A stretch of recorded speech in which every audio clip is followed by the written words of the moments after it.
Hi everyone, welcome to another episode of Beautiful Conversations with our community and the city of Austin. So, today there's a special episode. We want to share with you something that we are about to do. We are about to do a program which is being supported by the city of Austin, and they have their own campaign which is related to belonging that they have launched. And I thought this was a good time for us to talk about it because for the whole of Q1, we are focused on the topic of belonging in our micro community. And so this kind of really aligns well with what the city of Austin is doing as well. So I have with me here Alicia Dean, who is from the city. And Alicia, if you don't mind introducing yourself and telling us a little bit about the campaign so everyone gets to know about it. Hi there, Upasana. First of all, thank you so much for having me on your show. I'm so honored, especially as you're talking about this really important topic about what it means to belong and have space and place in your community and feel welcome. My name's Alicia Dean. I'm a strategic communications consultant with the City of Austin. I work in the communications and public information office. So our office provides strategic communication support and outreach guidance to the city manager's office, citywide departments, and also to our mayor and council as needed. And then we also manage a lot of major outreach initiatives, such as the We All Belong campaign. So the full name of the campaign is We All Belong, powered by Austin Against Hate. Um, this initiative has been years in the making, to be honest. While there was a council resolution that was adopted in 2021, and there were three primary champions of that city council resolution, led by District 10 council member Allison Alter. She also received support from District 9 city council member Zohaib Kadri, and then also District 2 Councilmember Vanessa Fuentes. So those three were really the authors and champions of this initiative that asked us as a city to do a few things. One, investigate best practices with regards to having a stronger infrastructure to respond to hate crimes and incidents, to make sure the community knows that there are ways to report hate crimes and incidents, that you don't have to essentially suffer in silence, that you can take action. And not only what are the resources and how do we make sure that, people who have been the victims of such incidents, how do we raise awareness among those communities of folks, of victims, but also how do we get the rest of the community united behind affirming that we're a welcoming community that is against hate in all of its forms and it's unacceptable. So not only how do we get victims to report, but if you see something, say something. And so there were a few things that led directly to this initiative. Over the years, City Council has adopted a number of resolutions targeting very specific incidents and acts of hate against different communities. In 2021, however, there were several incidents that happened all over Austin that had culminated into an arson attack at a local synagogue. And so there was also, and so I think just the cumulative effect of year after year adopting resolutions and then having one year where there were concentrated attacks, that there was leafleting, leaflets going out to the Jewish community. There were hate-filled banners being flown across Austin from overpasses. There was the arson.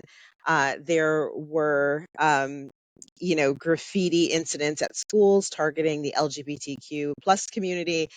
So all of those things kind of came to a head, which is what led to this resolution. Our office became involved, and what we wanted to do was make sure that we were leaning into all of the things that were good about Austin and really trying to encourage people, if you want to keep Austin a weird, eclectic, artistic, culturally rich place, then it's up to all of us to take action to end hate.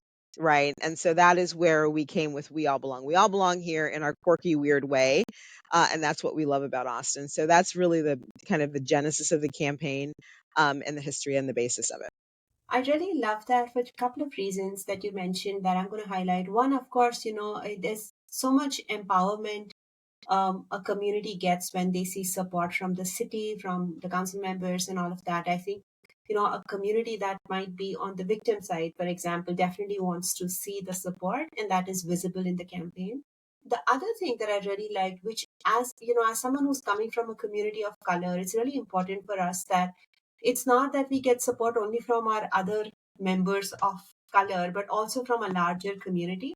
So I like the inclusiveness of what it says that we all belong, whether we are from a minority community or not, because we all have a role to play, and that I think is what keeps the city together, right? And so, tell us that if people want to participate, no matter what community they are from, like what's their way to engage with this campaign? What can people do? We have so many ways to engage. And thank you for, pointing out, the intentionality around, um, making this community centered and bringing communities together. One of the big pieces, so we have two primary, goals of this campaign, which are really, really important. I talked a lot about the reporting aspect, right? And making it easier to report hate crimes and incidents.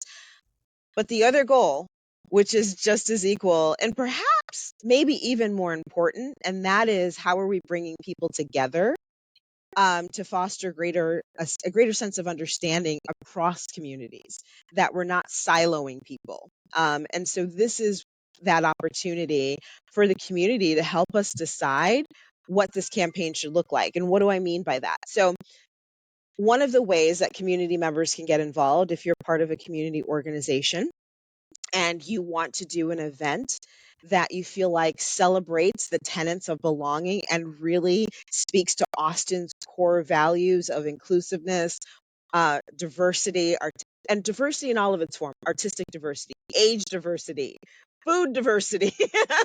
um, and if you have an event that you think will convene people and bring people together of different backgrounds, or attract people of different backgrounds to help celebrate the sense and get to know each other and fellowship with each other. One of the things that leads to acts of hate is misunderstanding, right? It's rooted in ignorance. People don't know one another.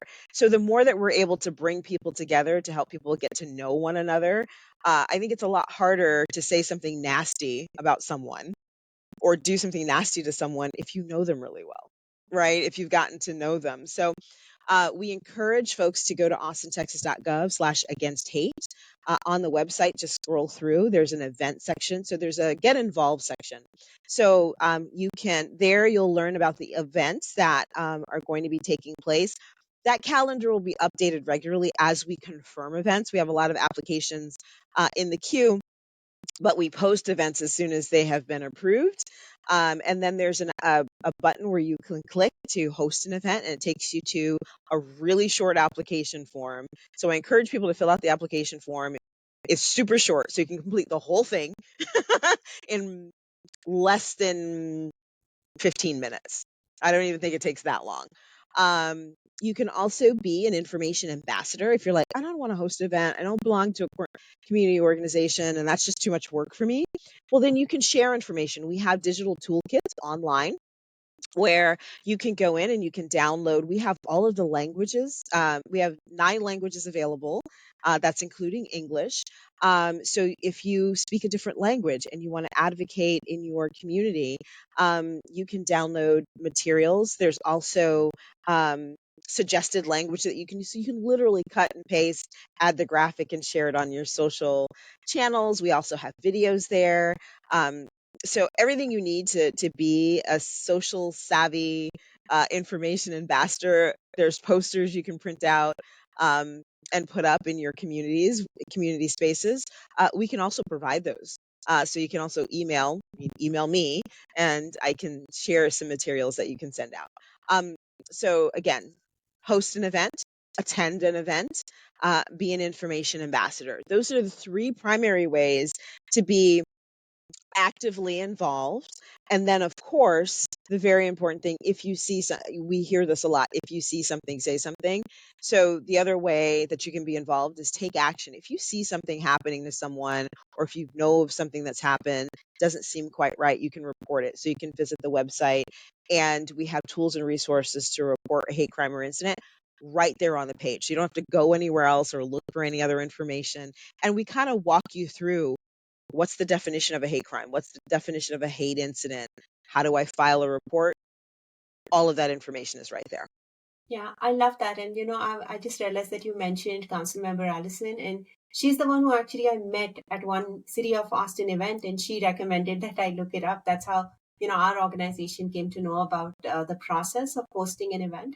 So I would definitely encourage other community organizations, if you want to host an event and you have an idea that's related, it's a great way. And it literally just took me 10 minutes to apply. So I definitely think it's a short application. So you would be able to apply. And this gives me like a little bit of leeway to say that we are very grateful for the city to support our event. And because we are talking about belonging and love and just being coming together as a community, another organization which I think is a community organization, which is the Austin Public Library, is Yeah. our partner in an upcoming event, which is where we would talk about this, showcase all these posters about what it means to belong. And it's an event which we are combining with some Holi stories. And Holi is a festival of colors. It's also a festival where communities come together, and irrespective of what is their background, sometimes even irrespective of what their religion is, because it really is a neighborhood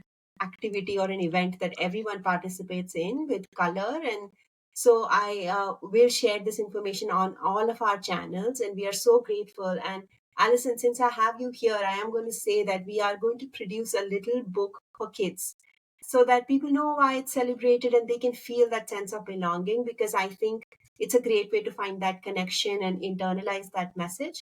So we will definitely be having that as a part of this event. And so I'm excited and grateful for the opportunity. We are so excited. I'm so excited about your event. I can't wait to attend and see it Yeah, come together. And I love the proposal that you put together with the illustrations. It was very fun, and it's really engaging, and I think it's going to be very well attended. So thank you, one, for taking Councilmember Alter up on taking her advice yeah, yeah, and yeah. applying. Yeah, and so I love it because you're the perfect ambassador for what we're hoping people will do. And I really think it's important to stress that apply, right? If I need more information, I'll reach out and Mhm. ask a couple of questions. But we intentionally made the application super short so that because sometimes it can feel daunting, right? Submitting proposals or applications, particularly with the city. Yeah. So we kind of wanted to take that barrier away. So even if it's just a thought, like, here's what I'm thinking this could look like, here's what I'm thinking our organization to do, it's better just to submit it, and then we can have a conversation and work through it. So there's we're really open to creativity and different ways to engage people in their communities in a really authentic way, right? Because we know that not everybody's interested in coming to a government directly hosted event, right? Not Or everyone is really interested in coming to City Hall, although we do throw a big party at City Hall as part of this campaign called Party at the People's House, which is a lot of fun. So I encourage everyone to come to that. But we get that perhaps that's not something people want to do every day. That's why events like yours and other ones from the community are so important. And I'm so excited about the book. me too. And yeah, I think people will change their mind when they connect with the city. I've personally found it to be super supportive. So hopefully more people can engage and apply. And I would share it with other nonprofits that I'm aware of as well, so that they are keeping an eye. And appreciate your time, Alicia, and hopefully get to meet you at this event. And continue on with the campaign, because truly, like, when we feel we belong is when we can be happy and creative. And to me, that's the true purpose of living. So we are all in it together. Absolutely. Everyone deserves to feel safe at home, in the places where they worship, in the places where they play, all of those things. And so thank you for being part of this movement. I don't even want to call it a campaign. Thank you for being a part of this movement and getting involved, and sharing the message with all of your show viewers and fans. And like I said, I cannot wait to come to your event and play Holi as well. Thank you. Thank you. I'm going to get my colors ready.